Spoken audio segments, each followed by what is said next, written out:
Bienvenue chez Miss Creepy TV. Vous voyez les catacombes de Paris? Officiellement, elles renferment les ossements d'environ 6 millions de personnes transférées à la fin du XVIIIe siècle depuis d'anciens cimetières devenus soi-disant 6 millions. Vous trouvez pas ça énorme? Vous trouvez pas ça étrange? Plus j'observe ces lieux, plus certains détails m'interpellent. Cette quantité d'ossements me paraît complètement démesurée. Mais ce qui me trouble encore davantage, c'est leur disposition. Des murs entiers de crânes, des kilomètres d'ossements, une atmosphère pesante, lugubre, presque rituelle, satanique. Et Paris est loin d'être un cas isolé. Regardez maintenant l'ossuaire de cette République tchèque. Là, on franchit encore un autre cap. Des dizaines de milliers d'ossements ont été assemblés pour former ce que beaucoup surnomment une véritable cathédrale de la mort. Des lustres, des pyramides de crânes, des croix. Presque tout est réalisé avec des os humains. Et là encore, l'explication est quasiment toujours la même. Des guerres, des épidémies, des cimetières devenus trop petits. Puis les ossements auraient été déplacés, regroupés. Une histoire qui revient finalement dans plusieurs endroits du monde. Et même en admettant cette explication, pourquoi transformer des dizaines de milliers de morts de telles constructions? Pourquoi une mise en scène aussi macabre? C'est justement en regardant tous ces ossuaires que je me suis posé une question. Et si certains avaient raison lorsqu'ils parlent de l'ancienne Tartarie, une immense civilisation qui aurait disparu, presque effacée de l'histoire. Une question me revient alors sans cesse: où seraient passés ses habitants? Et si finalement ils avaient toujours été cachés à la vue de tous, sous nos pieds? Et si ces millions d'ossements étaient, pour ceux qui défendent cette idée, les habitants de l'ancienne Tartarie décimés? Une autre question devient inévitable: qui leur a fait ça? Et surtout pourquoi? Pourquoi rassembler leurs restes sous nos pieds dans d'immenses ossuaires visibles de tous sans que presque personne ne se pose la moindre question? Était-ce pour effacer jusqu'au souvenir de leur civilisation, ou pour dissimuler une vérité que nous n'étions jamais censés découvrir?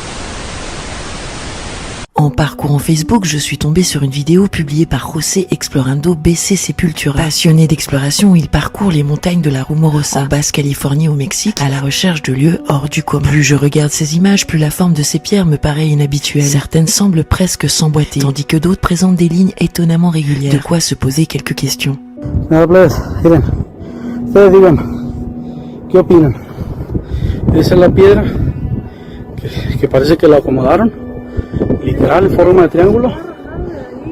Sí. Y aquí parece que le rellenaron ahí. Y esta está más interesante. Ahí nomás para que guachen el dato. Mira, piensen cómo está rodeada la piedra. Mais alors le plus fou, c'est qu'en faisant des recherches sur cette région, je suis tombé sur d'autres vidéos tout aussi troublantes. L'une d'elles montre ce qui ressemble à d'étranges entités aperçues au sommet d'une montagne. Leur origine reste inconnue et les images continuent d'alimenter de nombreuses interrogations. Bueno, lo que era una forma de ir de paseo en día domingo se convirtió en unas gran fotografías, dadas las características de que estábamos tomando unas figuras que se veían a la lejanía, pero nunca pensamos que fuera esto realmente unos seres que después fueron en automático como transportados porque salió una luz que no era muy intensa, pero ahí lo tenemos en las fotografías. Increíble, pero esta es la montaña mágica de la Rumorosa que se encuentra entre Estados Unidos y México. Et ce n'est pas le seul phénomène rapporté. Depuis des années, la Rumorosa est également connue pour ses nombreux témoignages de lumière inexpliquée dans le ciel, que certains associent au phénomène ovni. Regardez bien. Miren amigos, hasta que la grabé, miren. Si escuchan el sonido que emite la esfera. Escuchen, mira. Esa esfera yo la he visto varias veces, pero nunca la había podido grabar. Y la conozco porque abre como unas escamas y te empieza a dar como ganas de vomitar. Es la misma. Plus surprenant encore, une autre vidéo montre des personnes qui, en se touchant au sommet d'une montagne, semblent produire d'importantes décharges électriques.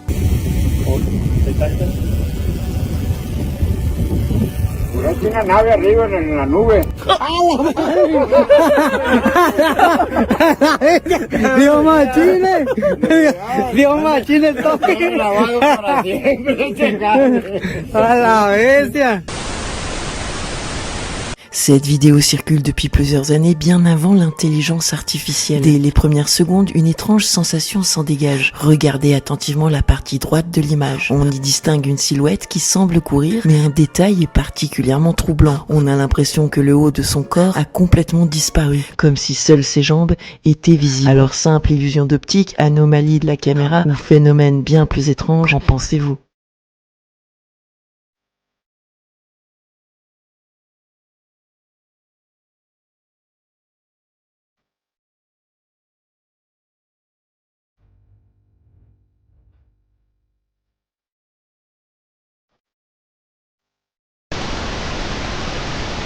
En Thaïlande, dans une grotte de la province de Krabi, se trouve cet immense squelette qui intrigue des milliers de visiteurs. Officiellement, il s'agirait d'une œuvre d'art représentant un géant de la mythologie thaïlandaise. Pourtant, cette explication ne convainc pas tout le monde. Certains se demandent et si ce n'était pas simplement une œuvre d'art, et si cette mise en scène servait à masquer la découverte d'un véritable géant. Personnellement, je trouve que la question mérite d'être posée. Les récits des géants traversent les époques et les civilisations. On en retrouve dans la Bible, dans les traditions islamiques, dans la mythologie grecque, les traditions hindoues, les récits sumériens, amérindiens et bien d'autres encore. Alors comment expliquer que tant de peuples séparés par des milliers de kilomètres aient tous transmis des histoires d'êtres gigantesques? Et si cette mystérieuse installation cachait une vérité bien plus ancienne que ce que l'on nous présente? We've discovered a giant here, buried on the island. Look at the size of that foot.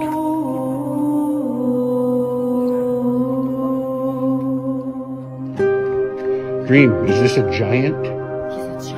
Giant, yeah, right? Yeah. How long has this been here? Been here a long time.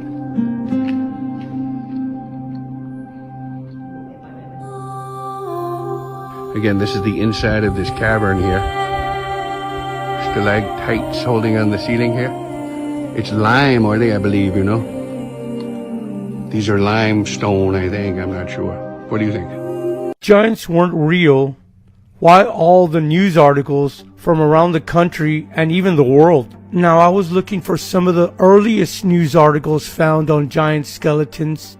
Now, this one is not the earliest news article of a giant footprint found, but it does have somewhat of a picture of the news article. Now, this news article is dated August 23rd, 1896. Now, I researched the article just to make sure that the date was right, and it is correct. Now, one of the earliest news articles I found was from the Cleveland Herald, and it's dated September 10th, 1845. And these people in Tennessee were finding giants left and right.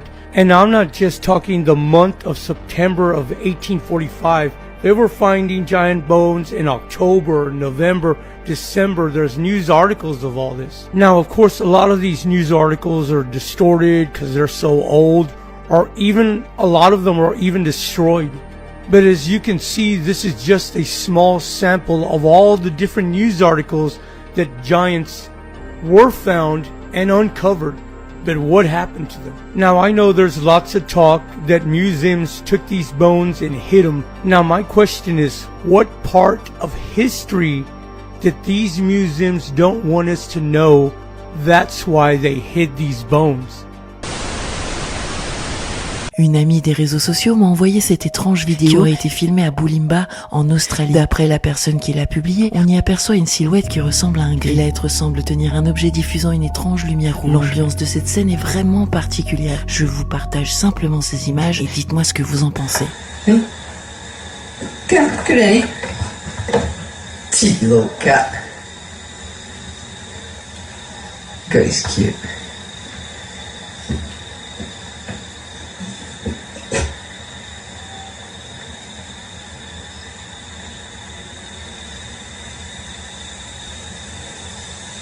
What the fuck? Holy shit! You fucking see that? No way. Fuck off. What the fuck? It disappeared. Holy fucking crap. Shit off. No, fuck off. It's got a fucking red thing. Fuck off. Fuck, I can see it. Holy shit. Fuck off. No way. No, I'm gonna... No way. Fuck down, fucking go on. Fuck this, I'm gonna get it. Stay there, cat. Stay there. No way. Fuck off. Oh shit. Oh shit.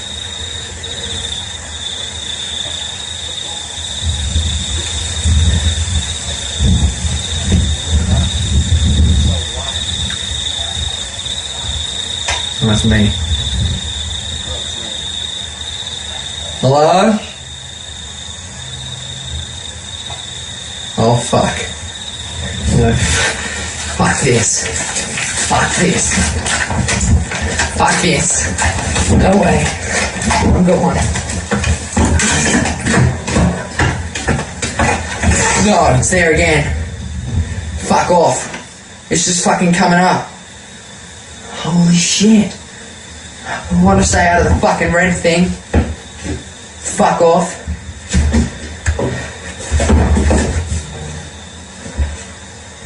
No fucking way. No fucking way.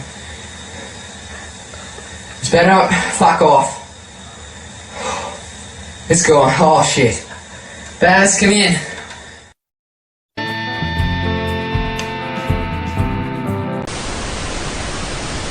Récemment, je vous ai parlé du possible lien entre l'ancienne Tartarie et les catacombes, mais en faisant des recherches, je suis tombée sur des pistes assez dérangeantes. Des pistes qui changeraient complètement notre vision de l'histoire. Et si l'un des plus grands mystères de la Tartarie se cachait en réalité derrière un autre nom, les Maures, en anglais les Mauriches. Dans les livres d'histoire, les Maures sont généralement présentés comme des peuples venus d'Afrique du Nord, connus pour leur présence en Espagne médiévale et leur influence sur une partie de l'Europe. Pourtant, certains chercheurs de vérité leur attribuent un rôle bien plus vaste. Selon eux, ils auraient été les héritiers d'un savoir exceptionnel, visible dans les cathédrales, les palais, les forteresses et de nombreux monuments anciens. L'architecture, l'hydraulique, les proportions sacrées, tout cela témoignerait à leurs yeux d'une civilisation dont une grande partie des connaissances aurait disparu. Toujours selon ces chercheurs de vérité, les cartes auraient été modifiées et non changées, et une partie de cet héritage réattribuée à d'autres peuples. Ce que nous appelons aujourd'hui l'histoire officielle raconterait pour eux une partie du récit. Et c'est là que tout prend une autre dimension. Si les Maures faisaient réellement partie de cette immense civilisation que certains associent à l'ancienne Tartarie, alors une autre question se pose. Qu'est-il arrivé à tous ces habitants? Et je repense alors aux catacombes de Paris, dont je vous parlais récemment, mais aussi aux immenses ossuaires que l'on retrouve dans plusieurs pays. Et pour ceux qui défendent ces recherches, ces lieux soulèvent une interrogation. Et si ces millions d'ossements étaient liés à cette civilisation disparue? Le mud flood expliquerait-il toute leur disparition? Ou existerait-il une autre partie de l'histoire que nous ignorons encore? Je n'ai pas la réponse, mais plus je découvre ces anciennes cartes, ces monuments monumentaux et ces récits oubliés, plus j'ai le sentiment que toutes ces pistes pourraient être liées, comme les pièces d'un même puzzle encore incomplet. Qu'en pensez-vous?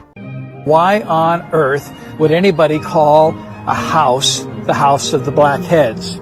Well, it's interesting. If you go into the house, you will see many sculptures and paintings of Africans, and even next to the gate, one of the images on the front gate is a black man. Okay, that's wonderful, but what's the story?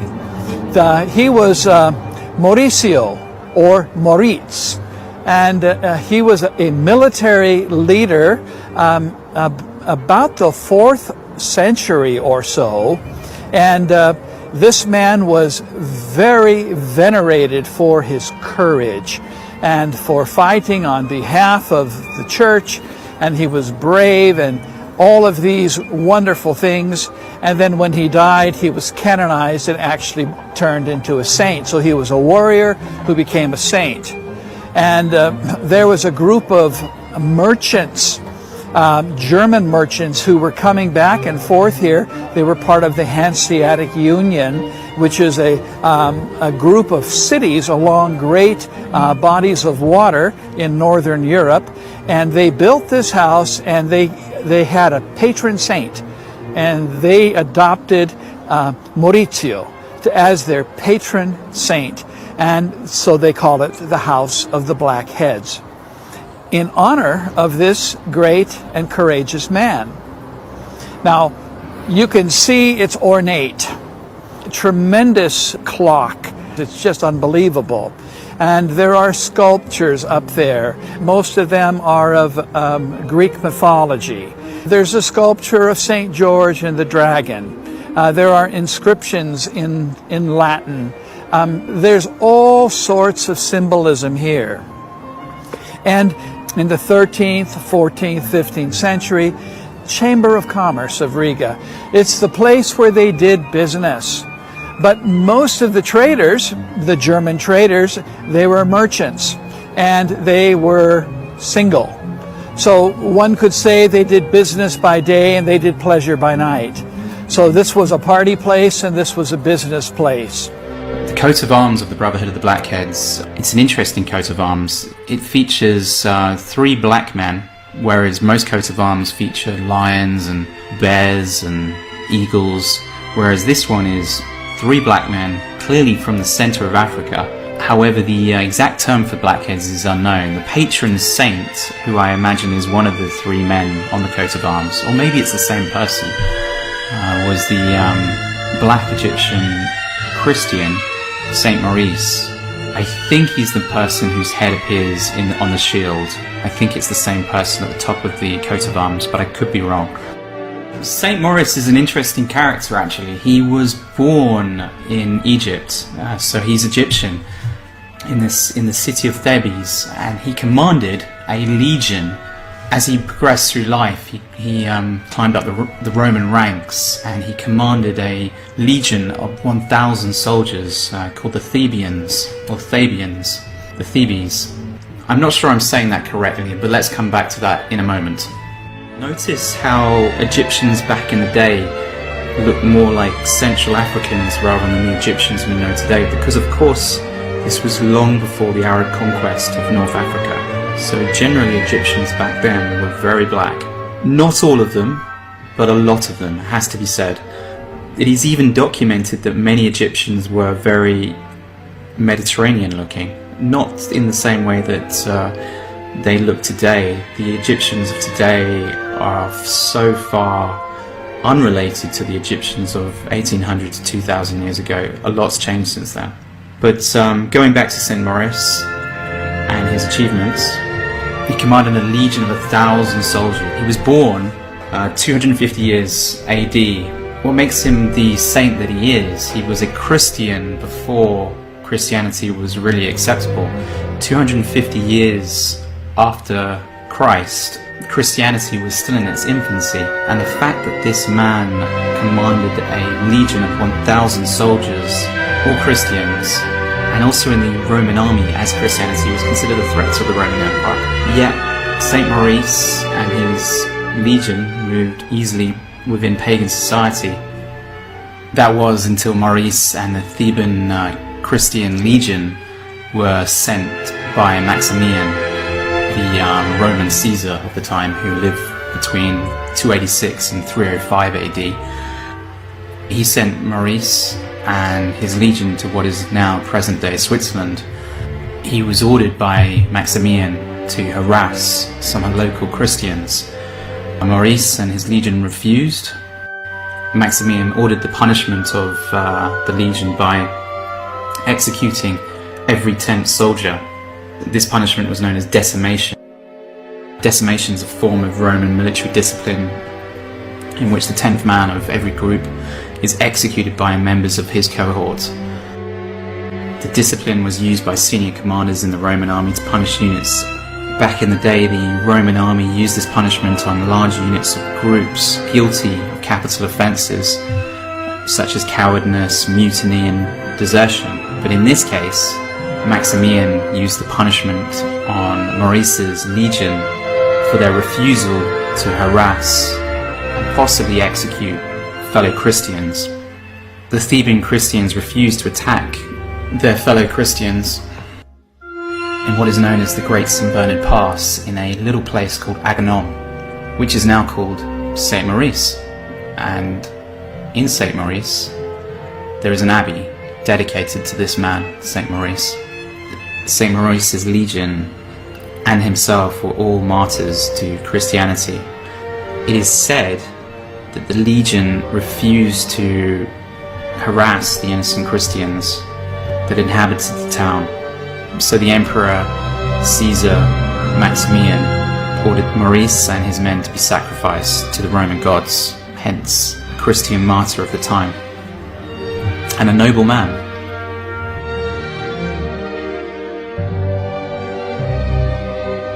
Hey moussaillon! Si t'es arrivé jusqu'au bout de la vidéo, c'est que t'es un vrai aventurier. Alors n'hésite pas à larguer un petit like, partager la vidéo et donner un peu de force à l'équipage. On se retrouve pour la prochaine aventure.